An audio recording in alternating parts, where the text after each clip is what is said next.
Hey everyone. In today's video, we're diving into an astonishing story about Father Michael Harrison, who unexpectedly encountered a near-death experience following an accident. He came away with insights that could reshape your understanding of spirituality.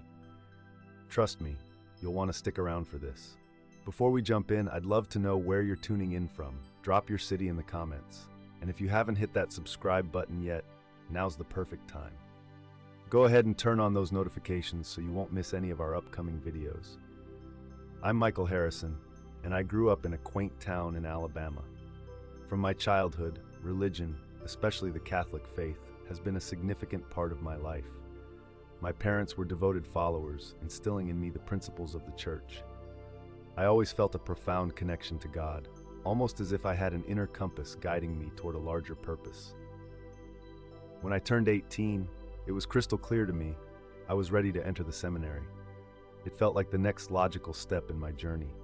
Those years were filled with study, prayer, and preparation for my service to God and the community. When I was ordained a priest at 25, it filled me with immeasurable joy. I felt complete, like I had finally discovered my place in this world. After my ordination, I found myself at a parish in Charleston. Oh, Charleston, an incredible city steeped in history, with its ancient trees draped in moss and the delightful mix of river and ocean scents. It felt like every corner of the city had secrets waiting to be shared. Strolling through the cobblestone streets, I often gazed at the old homes, pondering all the extraordinary stories they must have witnessed. As a priest, my days were packed, but I cherished every moment. Mornings began with Mass, followed by a whirlwind of activities, serving parishioners, hearing confessions, and visiting the sick at the community health center. Late nights were usually spent poring over scriptures or organizing community events. It felt rewarding, you know? Each time someone expressed gratitude for my advice or mentioned that my sermon resonated with them, I felt like I was truly fulfilling my purpose. But sure, there were tough days as well. I occasionally found myself questioning whether I was making a real difference or if I was guiding people closer to God. Still, for the most part, I was satisfied with my journey and confident in my understanding of faith, life, and even death. I thought I had a solid grasp on what awaited us after we left this world, especially after years of study. For years, I stood before my congregation every Sunday, sharing my thoughts on life and faith, never realizing just how mistaken I was about many things. It was a Thursday afternoon that marked a turning point for me. I had just finished saying midday Mass and was preparing to drop by the community health center to check on a few patients. The rain was falling steadily, the kind of weather that always seems to put a bit of a gloom over everything, you know? Despite that, I actually enjoyed the ambiance as I drove, my mind wrapped up in planning the sermon for the following Sunday, sifting through Bible passages in my head. I had no way of knowing that this ordinary trip would turn my entire perspective upside down. As I navigated the gentle curves along Charleston's Riverside Drive, I recall glancing at the clock in my car, 1:47 p.m. It's funny how certain details stick with you during pivotal moments, isn't it? I promise, I was being cautious on the slick roads, a habit I'd always upheld. However, that day, well, the universe seemed to have a different agenda. In a flash, everything spiraled out of control. Out of nowhere, a car suddenly appeared, heading straight toward me in the wrong lane. One moment, I was simply contemplating my sermon, and the next, I'm engulfed in chaos. The crash was overwhelming, metal crumpling, glass shattering, a cacophony of destruction. I felt myself jerk forward and then snap back, as if I were nothing more than a rag doll. The airbag deployed with a bang, momentarily blinding me, and then pain. A sharp, consuming pain radiating from every part of my body. I attempted to cry out, but my voice betrayed me, leaving me in a helpless silence. The disgusting, acrid smell of gasoline mixed with burning rubber filled my senses, making me want to gag. As my vision slowly started to clear, I realized I was trapped in the wreckage, my car transformed into something unrecognizable, much like a squished soda can. I could see the windshield, cracked and streaked with raindrops. The steering wheel pressed hard against my chest, stealing away my breath. Each attempt to move felt futile, as if my body had turned against me. Panic set in. Is this really how it ends? I thought, the bitter irony hitting me hard. Here I was, someone who preached about mortality so frequently, now staring death right in the face. In the distance, sirens wailed. Someone had summoned help. I fought to stay alert, but the pain was relentless, draining my strength. My eyelids felt heavy, and despair began to creep in. You know, there was this moment when I really wanted to just shut everything out.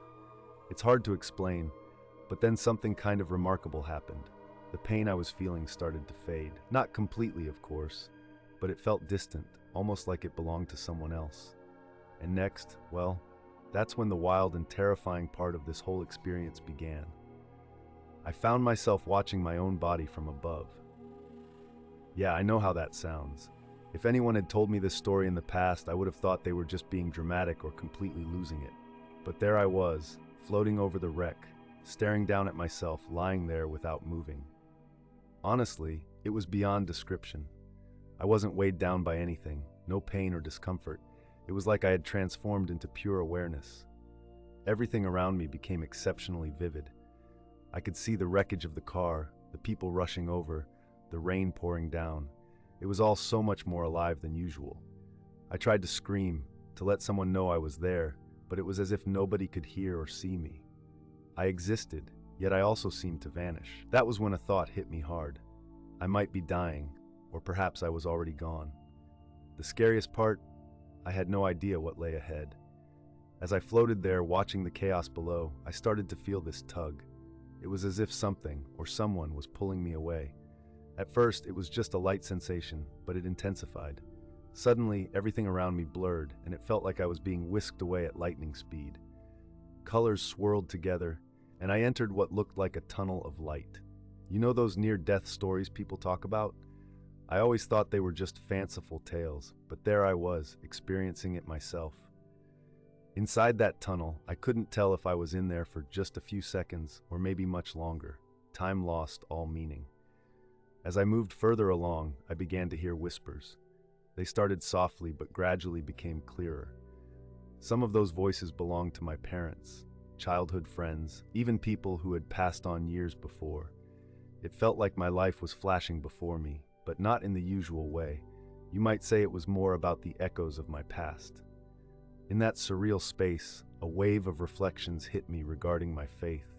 As a priest, I had devoted so much time to discussing the afterlife, heaven and hell, but nothing I had ever learned or preached could prepare me for this moment. It was all so different, so concrete, yet completely beyond my grasp. The further I traveled through that tunnel, the more I began to feel this profound sense of peace wash over me. At first, all I could feel was fear and confusion, but slowly that gave way to a warm sense of belonging, like coming home after a long journey. I thought to myself, this is it. I'm about to see God. I'm on my way to heaven. But then everything shifted. The bright, inviting light at the end of the tunnel began to fade, growing dim and cloudy. My sense of peace began to wane, replaced by an unsettling restlessness. Something felt dreadfully wrong. In an instant, that tunnel of light vanished, and I found myself engulfed in a darkness that felt deeper than anything I had ever known. It was a tangible darkness, almost alive, wrapping around me and squeezing the breath from my lungs. Suddenly, fear overwhelmed me again, but it was a different kind of fear, not fear of dying, but an intense dread of what lay ahead. I wanted to scream, yet no sound emerged. Movement was impossible. I felt like nothing more than a thought adrift in a vast emptiness. That's when I understood. This was not heaven, not at all. I was on the brink of something truly incomprehensible, a reality that would upend every belief I'd harbored about the afterlife throughout my years as a priest. Gradually, my vision, or whatever semblance of sight I had in that state, began to adjust to the oppressive darkness. What I saw next was more horrifying than anything I could have imagined. The reality began to unravel, revealing a scene I would have preferred to never witness. This was not the hell depicted in medieval artworks with devils and tortured souls. It was something far more unsettling. The colors, it's hard to describe. They felt both muted and glaringly intense at the same time. Picture combining every hue of the rainbow, then drenching it in a layer of gray. That's somewhat how it appeared. The colors seemed to breathe, shifting as though they were alive. The ground, if you could even call it that, pulsed beneath me. It lacked the solidity we know. Instead, it felt as though it was woven from emotions, anger, fear, despair. Each step, or whatever movement I could muster, felt like I was walking on shards of painful memories. And the heat. It was unlike any heat I'd ever experienced. Not a scorching fire, but a searing warmth that radiated from deep within, as if every atom of my being was on the verge of boiling. It was the kind of heat that carried shame, regret, and guilt, a consuming anguish that clawed at the very essence of the soul. Breathing in that suffocating air required every ounce of effort. It was a struggle just to exist. The atmosphere felt like it wanted to pull me in, as if it was alive, eager to consume me. The air was thick, not with sulfur, but with a stench of forgotten chances, buried feelings, and memories I wished I could erase. Worst of all were the sounds. Sure, there were screams, but it wasn't just agony echoing around. No, it was the heart-wrenching cries of souls tormented by their own choices. Regrets hung in the air like a fog, and then there were those hollow, joyless laughs, an unsettling reminder of insanity. As I drifted through this surreal haze, I started to notice figures moving about.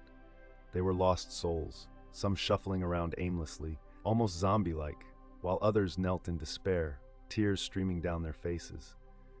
A few were crying out into the void, pleading for forgiveness or begging for another chance.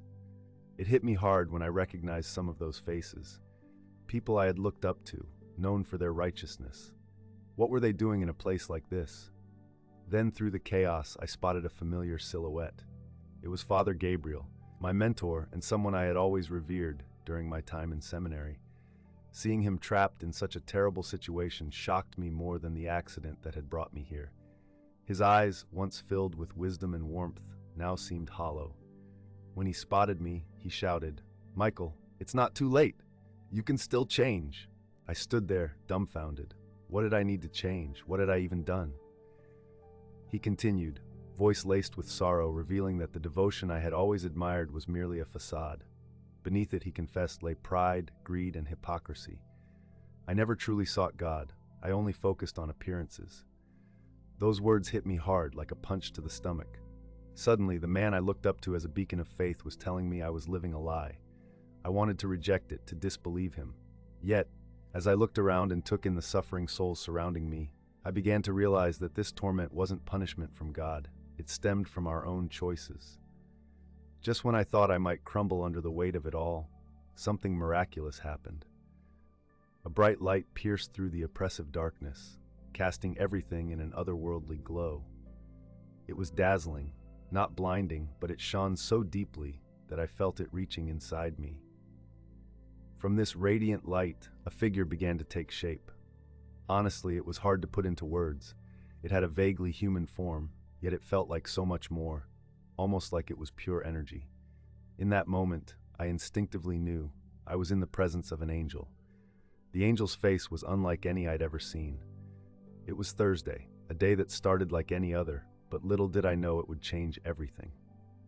I received a visit from Father Michael Harrison, whose calm demeanor felt both inviting and mysterious. I couldn't shake the feeling that there was something special about him. As I sat there, I suddenly remembered the angel's face. It was serene beyond compare, but those eyes, oh, those eyes! It was like they held the secrets of the universe. When he spoke, it was like soft thunder rumbling through my entire being, echoing in a way that resonated deep inside me. "Elijah," the angel said, "hell isn't what you think it is." I was puzzled. How could that be? All around me, I saw suffering and despair.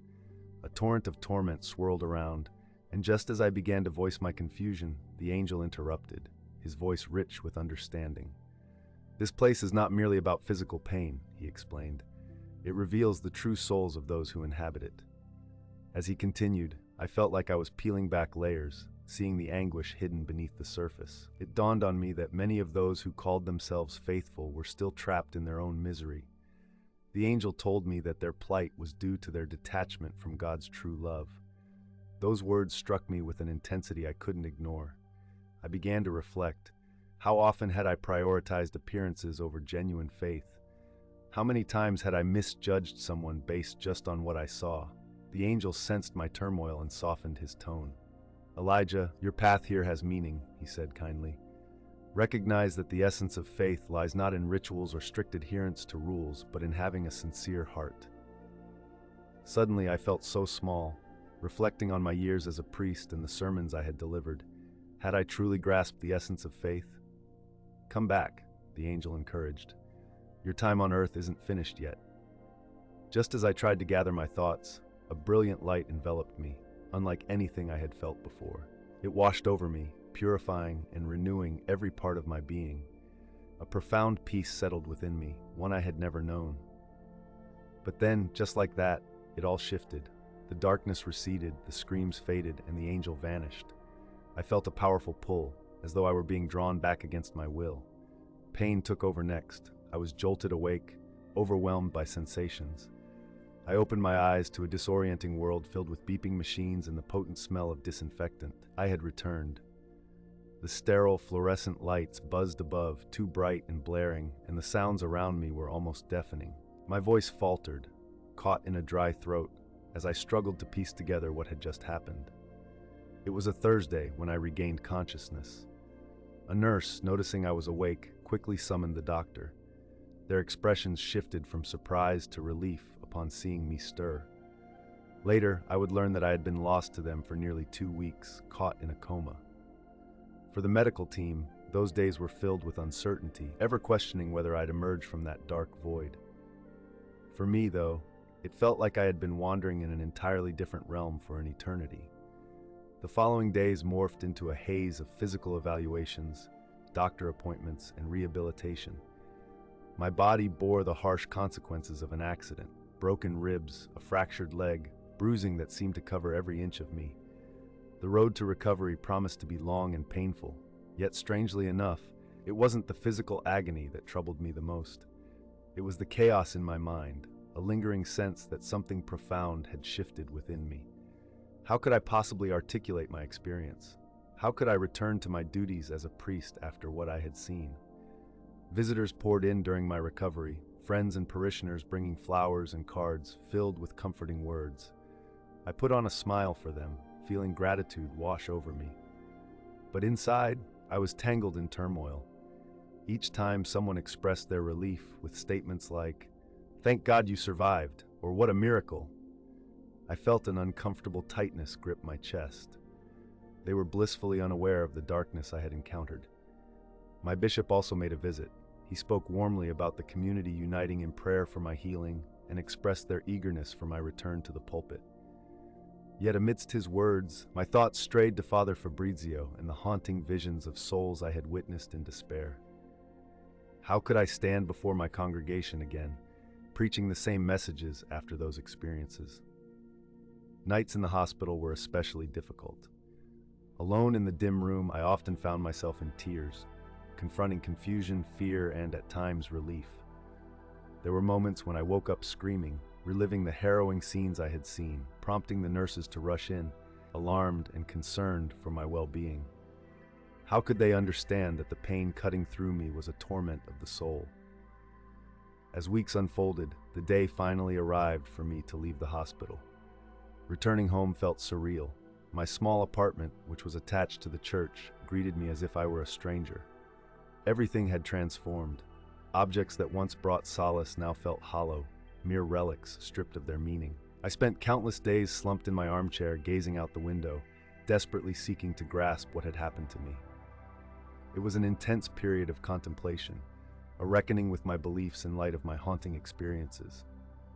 Honesty compels me to admit that it was, in fact, a crisis of faith.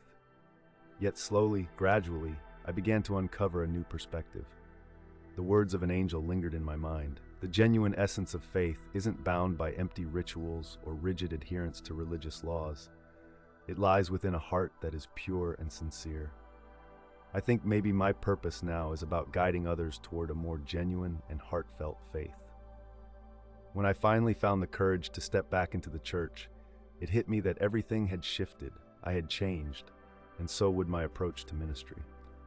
It was a bit daunting to think about how to navigate these changes without pushing away those who had always seen me as their spiritual guide. I remember that first time I stepped up to preach again after my accident. Oh, the nervous energy. I felt butterflies swirling around in my stomach, more intense than ever before. Looking out over the crowd, I recognized those familiar faces, all gazing back at me with anticipation. I took a moment to settle my nerves and began to speak, not about doctrines or ritual obligations, but about love.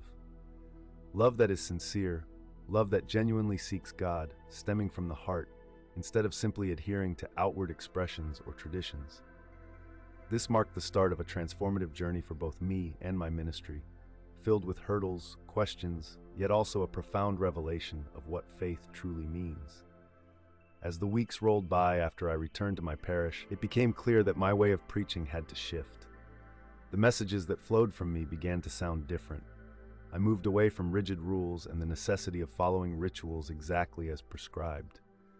Instead, my sermons began to emphasize God's unconditional love, the significance of heartfelt sincerity, and the quest for a real connection with the divine. Initially, I hesitated to open up about my near-death experience. I feared being labeled as eccentric, or, worse yet, losing the trust of my congregation. Yet an inner voice urged me to share my truth, reminding me that what I went through was too significant to keep to myself. So after a lot of thought and prayer, one Sunday I made the decision to share my story. I still vividly recall that day. Our church was as packed as usual, buzzing with familiar faces. Standing at the pulpit, I took a deep breath and addressed my dear brothers and sisters. Today, I began, I want to share something that has profoundly transformed my life and my understanding of faith. As I opened up about the accident, the surreal out-of-body experience, that luminous tunnel, the darkness I encountered, and my meeting with the angel, I could see a range of responses in the congregation. Some people looked completely taken aback, while others seemed doubtful. There were tears in some eyes, while a few others appeared visibly uncomfortable. Every time I think back to that day, I can't shake the weight of every word I spoke. It felt crucial, you know? I shared how my experience had transformed my understanding of faith and the spiritual journey we all undertake. It truly hit me that we often get caught up in the outward appearance of religion instead of fully embracing what divine love really means. I emphasize that God doesn't care how frequently we attend services or how strictly we adhere to rules. What truly counts is the authenticity of our hearts, the compassion we show to one another, and the earnest quest for a relationship with the divine. When I wrapped up my talk, a hush enveloped the community center. It wasn't just quiet, it felt infinite. But gradually people began to respond. Tears filled the eyes of some as they came forward to embrace me, expressing how deeply moved they were by what I shared. Others stood there looking puzzled, grappling with new ideas that challenged their beliefs. In the following days and weeks, my place was overflowing with visitors. So many people expressed a desire to learn more, to delve deeper into what I had experienced. Some even bravely opened up about their own brush with death, stories they had kept to themselves, worried others wouldn't believe them. Of course, not everyone was on board with my new outlook.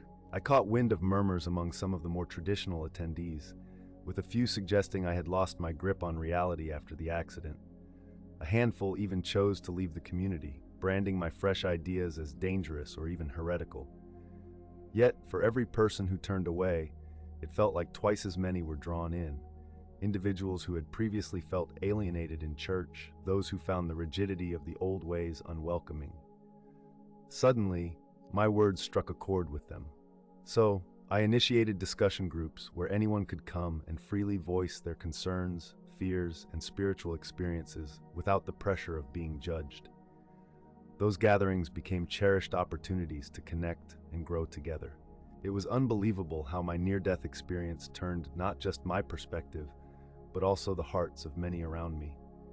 By sharing my story, I inadvertently encouraged others to embark on their own spiritual adventures in a more genuine and profound manner. Of course, not every day was sunshine and rainbows.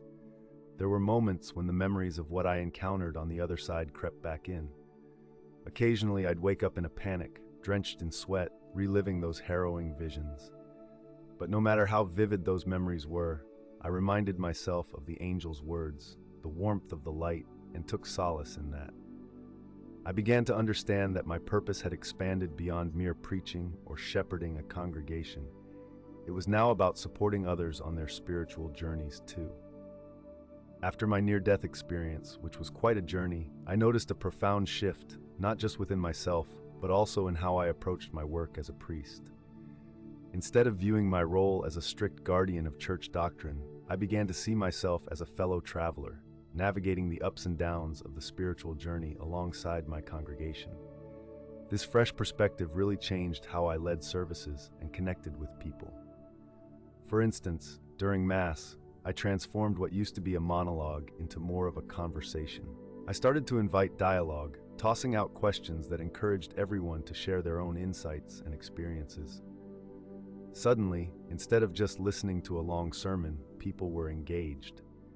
It was amazing to realize how many already had their answers. They just needed a little nudge to uncover them. Instead of giving advice straight out, I began asking questions like, "What do you think God is trying to teach you?" Or, "How would you feel if you were in their situation?" It was fascinating to see how this shifted our conversations and deepened understanding. There was also a notable change in how I viewed other faiths. Gone was the exclusivity I once clung to. I now felt a calling to explore the broader spiritual landscape. The more I pondered the enormity of the divine, the more I understood that no single religion could hold it all. This led me to reach out and engage with leaders from diverse beliefs, setting up interfaith gatherings at our parish. While this stirred some unease among the more traditional members, many eventually came to appreciate the richness of these interactions. My relationship with nature took a turn too. Experiencing that cosmic connection opened my eyes to the beauty of God's creation. I started hosting spiritual retreats outside, encouraging people to find the divine in a flower's bloom, the soothing sound of a stream, or the gentle rustle of leaves in the wind. It was a beautiful way to deepen faith. And then there's the sensitive subject of suffering and death. I used to offer comfort with phrases about it being God's will or assuring folks that their loved ones were in a better place. Now, I grapple with these thoughts differently. Understanding the complexities of life and death became essential, leading to more compassionate conversations about grief and loss. Ultimately, these changes enriched my ministry in ways I never anticipated, bringing a deeper sense of connection to both the divine and to the lives of those I serve. I realized that, although well-meaning, phrases like, "You're in a better place now," often felt empty to those truly in pain. It made me reflect on how suffering could actually serve as a bridge, a chance to grow and connect with our shared humanity. When someone mourned the loss of a loved one, I chose to simply be there for them. Whether it was offering a shoulder to lean on, lending an ear to listen, or providing a comforting hug, my presence meant more than words ever could. This shift in perspective also transformed how I perceived sin and forgiveness. In the past, I had this rigid view that categorized sin as merely breaking a set of rules. Now I understood it as steering away from love for God, for others, and for oneself. Forgiveness became less of a transaction involving God and more about healing connections. It was about guiding others through their own journeys of reconciling and finding peace. Of course, this journey wasn't without its challenges.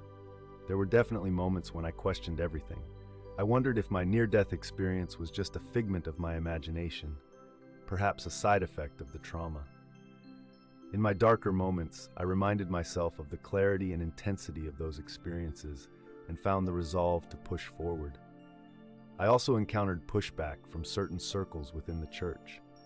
Some fellow priests suggested that I was straying from traditional doctrine and embracing New Age spirituality rather than authentic Catholic beliefs. I had to have some lengthy discussions with my bishop about my experiences and how they had actually enriched my faith rather than undermined it.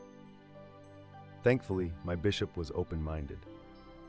While he couldn't officially endorse my insights, after all, they weren't part of the formal teachings, he acknowledged the sincerity of my faith and recognized the positive influence my new approach was having on our community. One of the most fulfilling aspects of this new chapter was witnessing the return of many individuals who had previously distanced themselves from the church.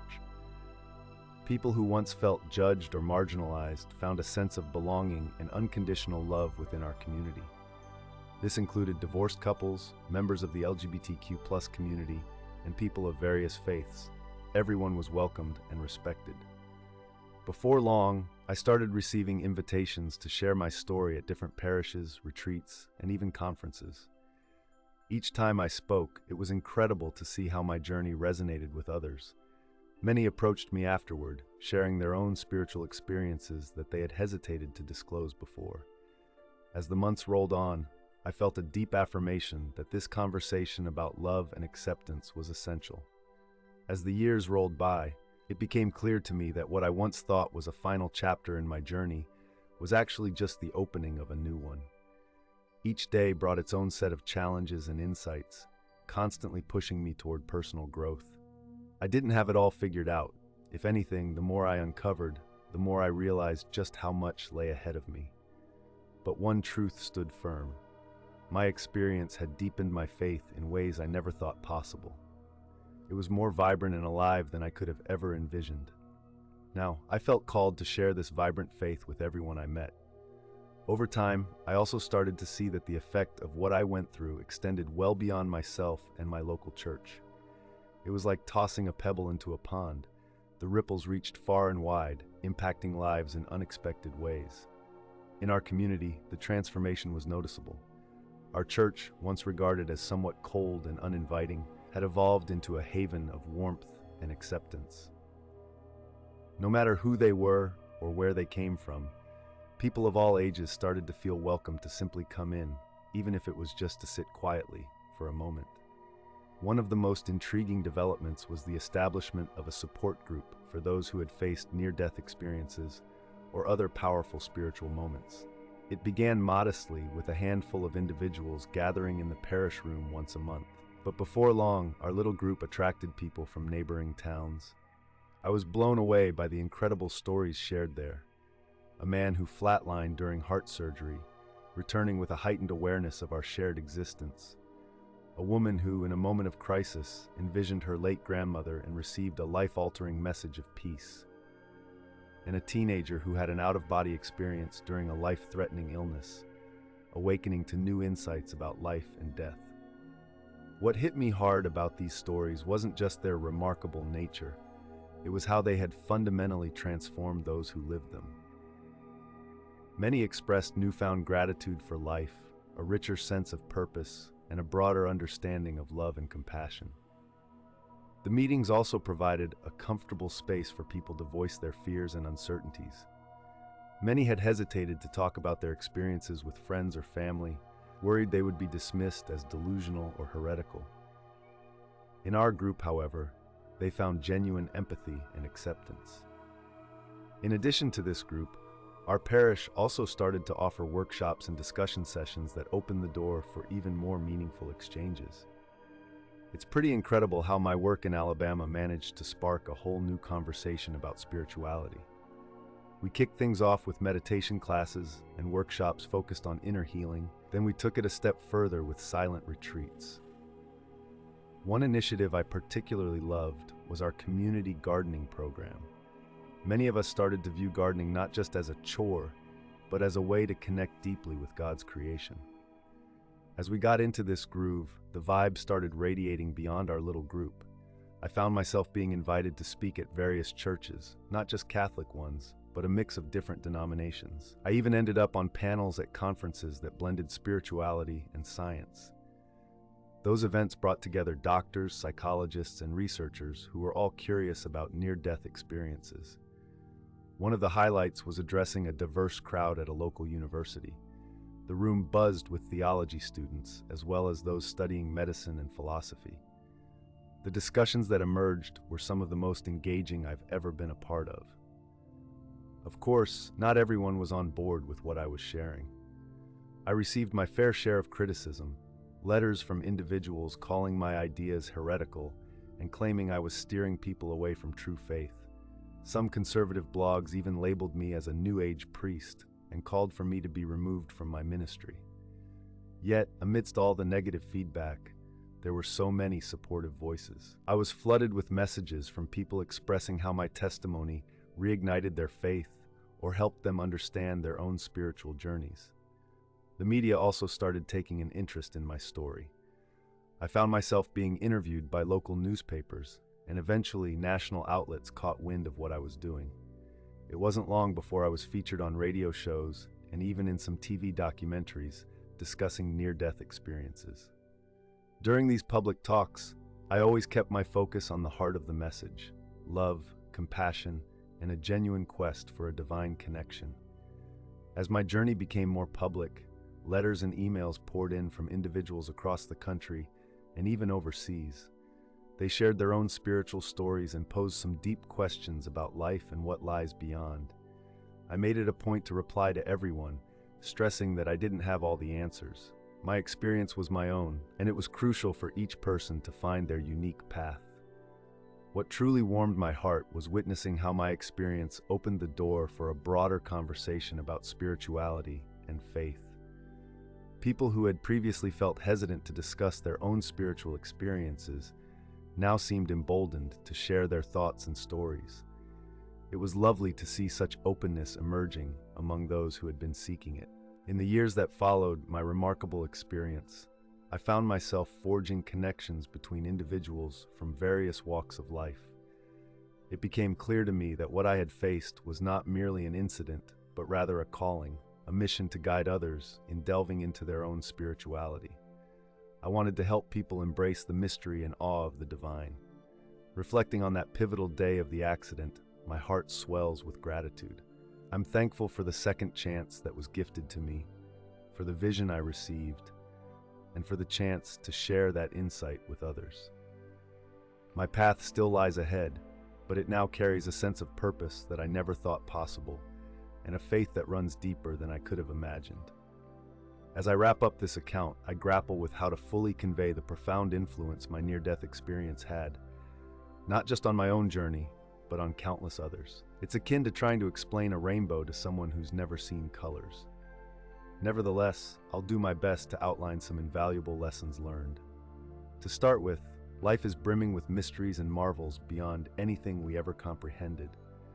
Before my experience, I thought I had life figured out, but now I realize we've only just begun to explore reality's depths. It's genuinely exciting to acknowledge that there are layers of existence beyond our daily lives, and that realization is not frightening, but rather deeply inspiring. Then there's love, the most potent force in the universe. Not the glossy, romantic love Hollywood portrays, but a profound, universal love. I witnessed this emanating from that radiant being of light. It's a love that saturates all existence, free from judgment, exclusion, or conditions. It simply exists, and we are interwoven with it. Next, I came to understand that death isn't the finish line. It's merely a transition. This awareness doesn't mean we should hastily yearn for death or overlook the value of life. In fact, recognizing the continuity of existence has amplified my appreciation for every fleeting moment on this planet. Additionally, I learned that genuine faith isn't about having every answer handed to you. Instead, it involves remaining open to questions and celebrating the enigma of life. Doubt doesn't undermine faith, it's a critical component of it. Through our inquiries, we evolve and draw closer to understanding the truth. Lastly, I realized that every person has a unique purpose. It's not always grand or dramatic, but it's significant. You know, life really is this intricate tapestry, where every act of kindness and every loving gesture we make sends ripples far beyond our immediate view. It's fascinating when you think about it. One of the biggest lessons I've taken from my journey is the need to live authentically. What I once envisioned as a hellish landscape wasn't this punishment from an angry deity. It's more about what we create for ourselves through our choices. When we hide our true selves or deny who we are deep down, that's the real struggle. Another insight I stumbled upon is that genuine spirituality isn't confined to strict doctrines or rules. Instead, it's about forming a real connection with the divine in whatever form resonates with you. I find that sense of connection not just in the quiet of a church, but also in the breathtaking beauty of nature, the innocent laughter of children, and the warm embrace of friends. Forgiveness, both of ourselves and others, is another powerful truth I've come to cherish. Holding on to resentment or shame can feel like dragging around an anchor that stops us from soaring. It's not about pretending that hurt didn't happen or excusing wrongdoing. Rather, it's a way to release the hold that those negative feelings have on us. Moreover, I've learned that every person we meet has something to teach us. Every exchange, every disagreement, it's all a chance for growth. There's no such thing as an ordinary person. Each individual is a universe filled with experiences, knowledge, and potential. Reflecting on life, I see it as a remarkable gift. Each day offers the chance to bring about change. You don't need to make grand gestures to impact the world positively. Sometimes a simple smile or a kind word can truly alter someone's path. Thinking back to that day in the accident, I'm still amazed at the journey that followed. It wasn't always easy. Oh no. There were moments filled with doubt and fear, and nights where I woke up in a panic, haunted by the memories of what I'd witnessed. There were times I questioned my sanity and wondered if it was all just a wild fantasy created by my shaken mind. Yet whenever those doubts crept in, I remembered how intensely I felt during that experience, the clarity of the messages I received, and the profound love enveloping me. That remembrance gave me the courage to push forward, keeping the desire to share my understanding alive. Now, years after that life-altering event, I still view myself as a student. Each new day brings fresh insights, challenges, and chances to grow. While I continue my role as a priest, my approach has shifted dramatically. It's shifted from traditional preaching to something far more engaged and fulfilling. You know, when it comes to discussing life and the big questions, I've found it's way more enlightening to ask questions rather than just spit out answers. And honestly, the focus should shift from judging to loving. People often come to me with a question that goes something like, "Are you afraid of dying?" My response? Not at all. It's not that I'm eager to leave this world. I genuinely cherish every moment and all the experiences life offers. Yet when the end does come, I see it as just moving into another phase of existence. What really concerns me isn't death itself, but what it means to live fully in the time we have here. Another common question I receive is whether my journey proved the existence of a higher power or an afterlife. I always tell them the same thing: I can't provide any concrete proof. My experiences are deeply personal and subjective, and I wouldn't want anyone to take my word for it without exploring their own beliefs. If there's one key takeaway from my story, it's this: love is incredibly real, and it's accessible to every one of us. I'm not talking about romantic love or the sappy kind. I'm referring to a deeper, more universal love that bonds us together and connects us to something much greater than ourselves. It's this profound love that brings meaning to our lives and continues beyond death. Through my near-death experience, I learned that love is at the heart of everything. It resides in each atom, every star, and in all living beings. It's present within us, just waiting for us to acknowledge and share it. Our mission, as I see it, is to let this love flow through us, shaping our words, thoughts, and actions. Now, I won't lie, it can be quite challenging. The world often throws a lot of darkness our way, filled with suffering and injustice, which can leave us feeling a bit lost. But through all that gloom, I've discovered a persistent light, a light of love, compassion, and hope that refuses to be snuffed out. Each one of us has the ability to be a conduit for that light. Every act of kindness, every moment of compassion, and every encouraging word can be a spark, helping that divine light illuminate the world around us. The more we open ourselves to letting this light shine, the more it grows and transforms everything it touches. If you're out there reading this and finding yourself questioning the point of it all, or feeling a sense of isolation, I want to remind you that you are loved. You matter. Your life holds purpose, even if it's not the one you envisioned or others expect. That purpose is real, and it has immense value. Don't shy away from questioning, doubting, or exploring. The spiritual journey isn't a straight shot. It's more of a winding path with unexpected turns and, yes, even some dead ends. You know, sometimes we just have to get a little lost to truly find ourselves. It's important to remember that none of us are on this journey alone. We're all intertwined in a much larger story. Every time you lend a helping hand, every choice to embrace love instead of fear, and every act of forgiveness over holding on to a grudge, you connect to this essential truth. After my brush with death, I caught a glimpse of what might lie beyond this life, but it also opened my eyes to the beauty of living fully in the moment we have. It's here, right now, that we can grow, love, and truly make a difference. So here's my final thought. Embrace life wholeheartedly. Love with all your might, forgive at the drop of a hat, and always show kindness to those around you, including yourself. Seek the truth, but keep an open heart for the mysteries that life holds. Let love be your compass.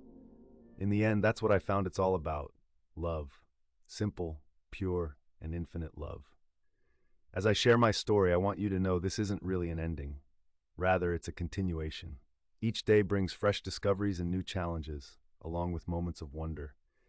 I hope that by opening up about my experience, I've somehow sparked a bit of curiosity or even a flicker of hope in you. If there's one thing my near-death experience has taught me, it's that hope, love, and light are always present, even in the darkest times. And that, my friends, is something that's truly worth living for, dying for, and yes, living for again.